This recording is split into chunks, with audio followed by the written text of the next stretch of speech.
Time के मुताबिक सुबह के 9:45 हो रहे थे। अमेरिका के ऑपरेशन एपिक फ्यूरी और इजराइल के ऑपरेशन रोरिंग लॉयन के तहत पहला जॉइंट अटैक ऑपरेशन शुरू किया गया। टॉमाहॉक मिसाइलें, ड्रोन और फाइटर जेट्स ने एक साथ तेहरान, इस्फहान, कोम, कराज और केरमान शाह में 500 से ज्यादा ठिकानों को निशाना बनाया।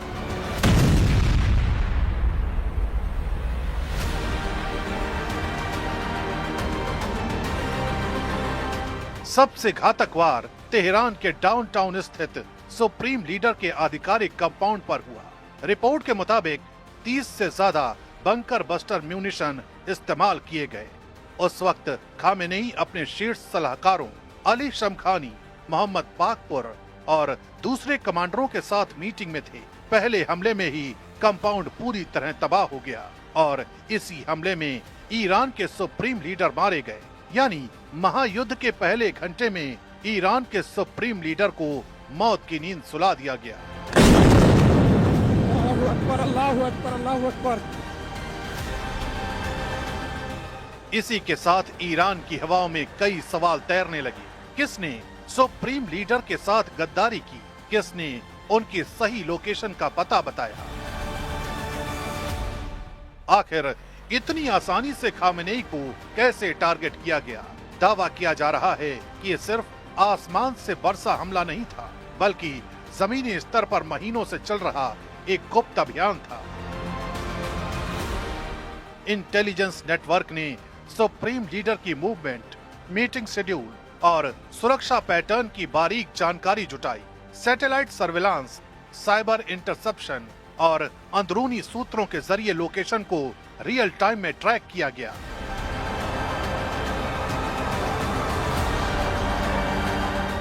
कहा जा रहा है कि हमले से ठीक पहले इलेक्ट्रॉनिक जैमिंग के जरिए कम्युनिकेशन सिस्टम को बाधित किया गया ताकि रिएक्शन में देरी हो। कुछ रिपोर्ट्स में यह भी इशारा मिलता है कि विशेष ऑपरेशंस यूनिट्स ने जमीनी पुष्टि दी, जिसके बाद प्रिसिजन स्ट्राइक को हरी झंडी मिली। अगर ये सच है तो ये सिर्फ एक एयर स्ट्राइक नहीं, बल्कि भीतर तक घुसी एक खुफिया जंग थी, जिसका अंजाम पश्चिम एशिया में कोहराम की वजह बन गया।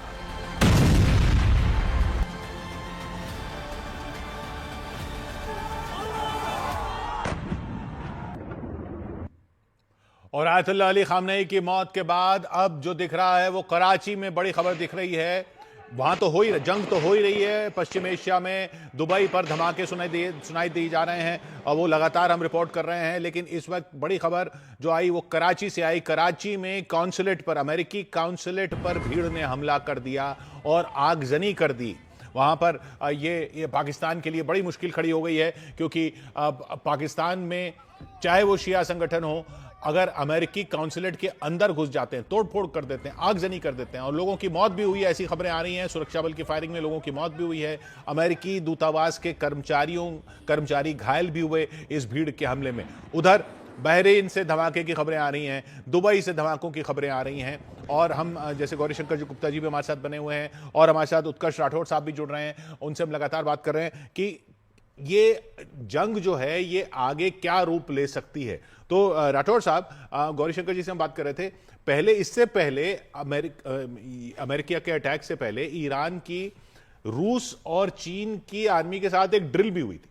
वो ड्रिल ये दिखा रही थी कि ये तीनों जो हैं देश साथ में हैं।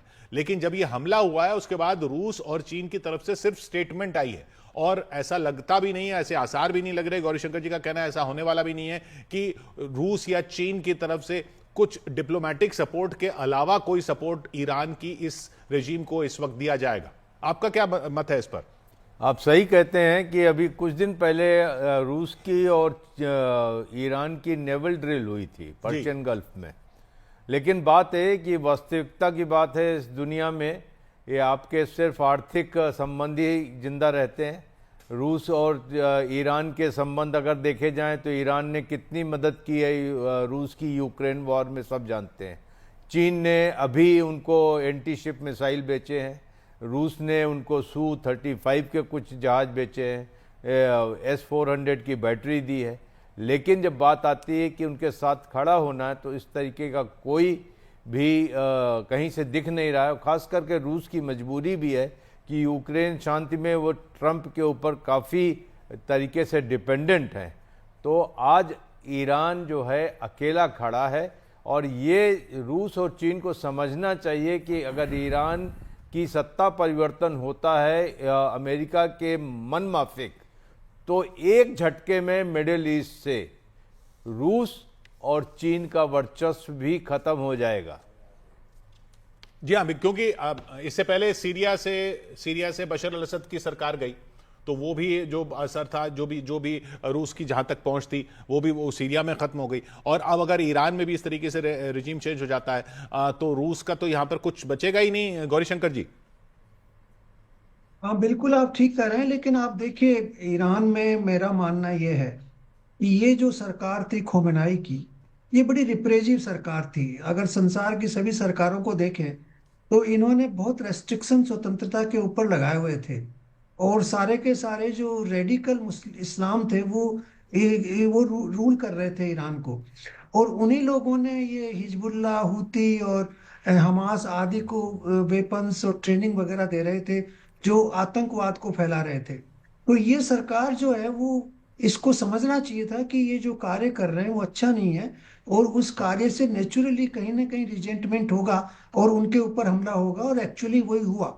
जी। तो अब जो है, जो नई सरकार ईरान में आए वो थोड़ी सी बैलेंस्ड आए, थोड़ी मॉडरेट गवर्नमेंट आए, जो दोनों पक्षों के साथ मिलजुल के काम करे।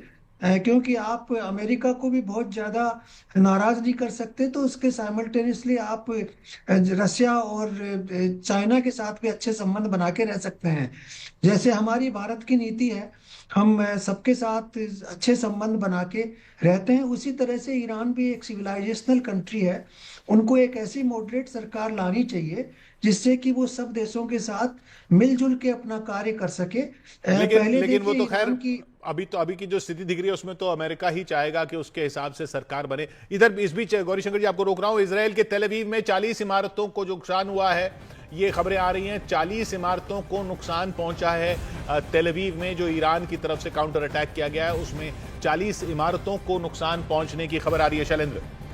बिल्कुल, देखिए जो इजराइल, जैसे हमको पहले बताया था कि पिछले साल भी करीब 12 दिनों के अंदर 550 मिसाइल दागी गई थी ईरान से इजराइल की तरफ, तो उसमें काफ़ी डैमेज हुआ था। इस बार भी हम जो देख पा रहे हैं कि हालांकि बहुत बड़े पैमाने पर नुकसान नहीं हुआ, लेकिन फिर भी जिस तरह से लगातार स्ट्राइक किया जा रहा है, और हम देख पा रहे हैं कि जो अलर्ट्स, जो सिस्टम आपको पता होगा किशोर की, जिस तरह का सिस्टम इजराइल के अंदर है कि जैसे ही वहां पर उनको इंटरसेप्ट लगता है कि कोई मिसाइल इस तरफ आ रही है तो पूरा इजराइल अलर्ट हो जाता है, सबके फोन पर अलर्ट आना शुरू हो जाते हैं। इस बीच आपको रोक रहा हूं, उधर पाकिस्तान अधिकृत कश्मीर में पीओके में यूएन दफ्तर में आग लगाई गई है।